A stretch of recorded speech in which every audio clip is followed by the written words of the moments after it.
सुल्तान अहमद खां जो है कब्जा करे हुए हैं, देवस्थान की जमीन जो है कब्जा मुक्त करा के हिंदू समाज के अंदर सौंपी जाए। यहाँ पर ऐसा है जैसे कि हमने सुना था पहले कि ज्ञानपाबी मस्जिद में शंकर जी को उन्होंने वो बना रखा है, क्या मतलब जो है हाथ धोने का वजू बना रखा है। ऐसे ही यहाँ पर जो है लोगों को जानकारी नहीं है, और जानकारी जब प्राप्त हुई है तो आवाज उठाई गई है। जैसे ज्ञानपाबी मस्जिद की आवाज उठाई गई जानकारी होने पर, वैसे ही जो है आज जो है ये आवाज उठाई जा रही है। और आवाज मतलब 1 महीने से लगातार अधिकारियों के बीच में चल रही है, लेकिन अभी तक उसमें कोई संज्ञान नहीं लिया गया अधिकारियों द्वारा। एक जानकारी और देना चाहेंगे, जैसे ये मास्टर सुल्तान खां ने जो धारा 80 कराई है, उसमें एक प्रावधान है कि धारा 80 होने के बाद खेत में आप केवल प्लाटिंग का कार्य कर सकते हो, उसमें फसल नहीं बो सकते। ये जो है नियमावली के अंतर्गत है मामला। और यहाँ पर हम देखना चाहेंगे, और आप भी देख रहे हैं कि यहाँ पर तमाम तरीका की चुकंदर और सब्जियां जो बही हुई हैं, और इसमें ये जो है पैदा कर रहे हैं। ये भी एक जो है गुरुप्रकाश लेखपाल की ही देन है, क्योंकि रिपोर्ट लेखपाल लगाता है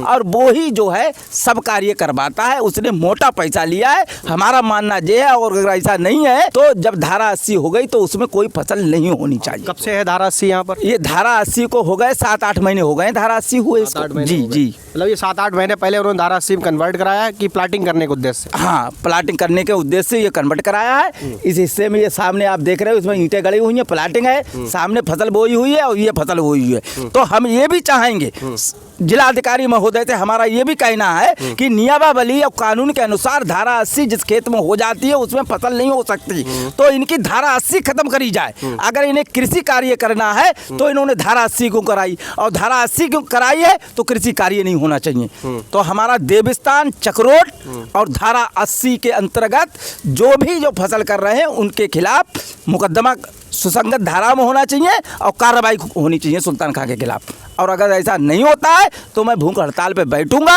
और गुरुप्रकाश के भी खिलाफ कार्रवाई करूंगा। ये जो आप देख रहे हैं इधर के लिए, ये जो है ये खेत है और ये मास्टर सुल्तान खां हैं, और ये खेत और ये रकबा जो है लौका में है, ग्राम लौका में ये रकबा पड़ता है, ये जहाँ पर ये फसल चल रही है। तो यहाँ पर ये जो है कि यहाँ पर एक देवस्थान है जो कागजों में और खतौनी में है।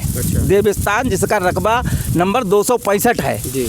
और ये जो है सुल्तान अहमद खां ने जब यहाँ पर चकबंदी हुई थी उस चकबंदी के समय से ये जोत रखा है।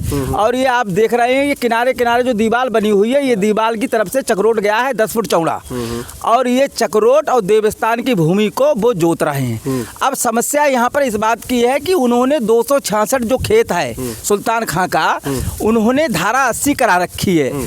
धारा 80 करा के उन्होंने प्लाटिंग का कार्य कर दिया है यहाँ पर शुरू। और हम लोगों का ये मांग है और हमारा ये कहना है कि अगर चक्रोट में किसी गरीब आदमी के नाम अगर कोई बैनामा हो जाता है या देवस्थान की ज़मीन जो कब्जा करे हुए हैं, फसल उगा रहे हैं 40-50 साल से उन्होंने कर रखा है, तो उसमें जो है अगर किसी गरीब आदमी को बैनामा ये कर देते हैं तो उसको आने वाले समय में कोई भी व्यक्ति उसका मकान टूट जाएगा और वो बेघर हो जाएगा और बेचारा कहीं का नहीं रहेगा।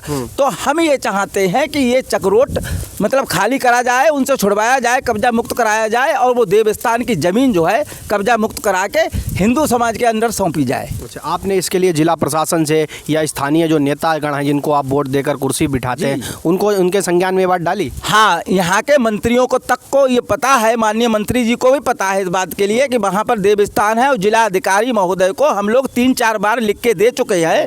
और अभी हमने एक दिन जो है मतलब 12 तारीख को वहाँ ज्ञापन भी दिया है और हमने लोगों ने अवगत कराया है उन्हें इस चीज़ से। तो अब देखो अधिकारी लोग और मंत्री जी क्या करते हैं, ये समय पे मालूम होगा।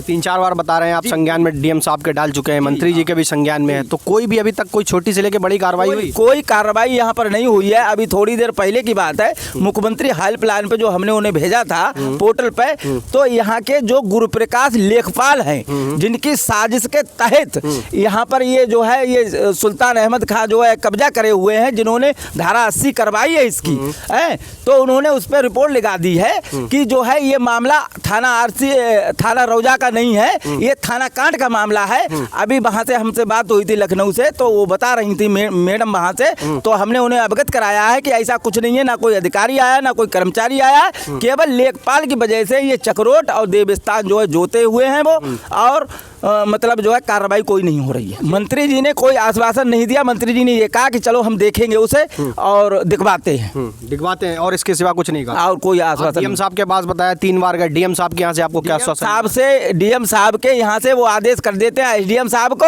और एसडीएम साहब आदेश कर देते हैं तहसीलदार साहब को, और तहसीलदार कर देता है लेखपाल साहब को। बस आदेश में आदेश चल रहा है और कागजों में खाना पूर्ति लेखपाल गुरुप्रकाश के द्वारा हो रही है। क्योंकि हमको ये लगता है वो मोटा पैसा खाए हुए है, क्योंकि ये जमीन और वो रकबा जो है मिला के 1 बीघा खेत बैठता है, और 1 बीघा यहाँ पर जो रेट चल रहे हैं उन रेटों के हिसाब से 85 लाख रुपए का भोजन है। और वो भोजन करे हुए सुल्तान खां बैठे हैं, और वो भूमाफिया किस्म के व्यक्ति हैं, वो उनके दोनों पुत्र हैं, जिनके खिलाफ मैंने डीएम साहब को लिखित में दिया है, ज्ञापन भी दिया है, प्रार्थना पत्र भी दिया है, और पोर्टल पे भी डाला है, भूमाफिया पोर्टल पे भी है, मुख्यमंत्री पोर्टल पे भी चल रही है। जैसे आप बता रहे हैं कि 50 वर्ष से कब्जा है जी, आप जिनका नाम ले रहे हैं सुल्तान का, तो आप बताइए इससे पहले किसी ने आवाज़ क्यों नहीं उठाई? क्या आपकी जानकारी में नहीं था? नहीं, जानकारी में क्या था, दरअसल में यहाँ पर जैसे हमारा मकान था और हमारा मकान यहाँ पर है, मतलब हमने अभी बेच दिया था, तो जब हम लोग यहाँ पर रहे हैं, हिंदू लोग रहे हैं आके, तब जाके ये जानकारी प्राप्त हुई है। और अब हम लोगों ने आवाज़ उठाई है, तो वो जो है अब देखो शासन और प्रशासन क्या करता है। अगर अच्छा शासन और प्रशासन के द्वारा कार्रवाई नहीं होती तो आप लोग क्या करने वाले हैं? हमने जिलाधिकारी महोदय को जो ज्ञापन दिया है, जो प्रार्थना पत्र दिए हैं, उसमें ये है कि अगर शासन प्रशासन हमारा 1 हफ्ते में इसका निराकरण नहीं करता है तो हम भूख हड़ताल, अमल अनशन और उस पर बैठने के लिए बाध्य होंगे, जिसकी सारी जिम्मेदारी जिलाधिकारी महोदय और शासन प्रशासन की होगी। उसमें स्पष्ट लिखा हुआ। इसमें ये है, हम ये कहना चाहेंगे सरकार जो भी है और जो कर रही है, लेकिन जब कोई हमारे जो हिंदू समाज के लोग हैं, जब हम लोग जागरूक होंगे और जागरूक हुए हैं, तभी हमने आवाज़ उठाई है। अब सरकार क्या करती है, प्रशासन क्या करता है, ये सब आपके सामने मालूम हो जाएगा। अगर कुछ नहीं होता है तो आप लोग आखिरी कदम, आखिरी रास्ता क्या उठाने वाले? वो धरना प्रदर्शन होगा, भूख हड़ताल पे हम बैठे। अभी ये नगर निगम का चुनाव आया, आप देख रहे हैं नए नए समाज सेवियों के जो होर्डिंग लगने लगे, जो समाज के प्रति 1 पैसे कभी कुछ दिखे नहीं, तो ये नए नए समाज सेवी आ रहे हैं, आपने इनके संज्ञान में डाला? हाँ, काफ़ी लोगों को पता है, हिंदू संगठन जितने भी हैं शाहजहाँपुर को सबको पता है प्रकरण। फिर उन्होंने कुछ कार्रवाई की, आपका साथ देने के लिए कहा? हाँ, आश्वासन ये मिला है कि जब आप धरना पे बैठेंगे और कार्रवाई नहीं होती तो हम सब लोग आपके साथ हैं और आके जो है आपको साथ देंगे। हाँ भाई, आपके हिसाब से क्या प्रकरण है, इसमें क्या होना चाहिए? हमारे हिसाब से ये प्रकरण है कि यहाँ पे जो है ये कब्जा मुक्त कराया जाए। मेरा धार्मिक स्थल है, ईश्वर का दिया हुआ, और खितौनी में बाकायदा निकल रहा है। कृपया करके इसको जो है मुक्त कराया जाए, यही मेरी माननीय योगी जी से रिक्वेस्ट है।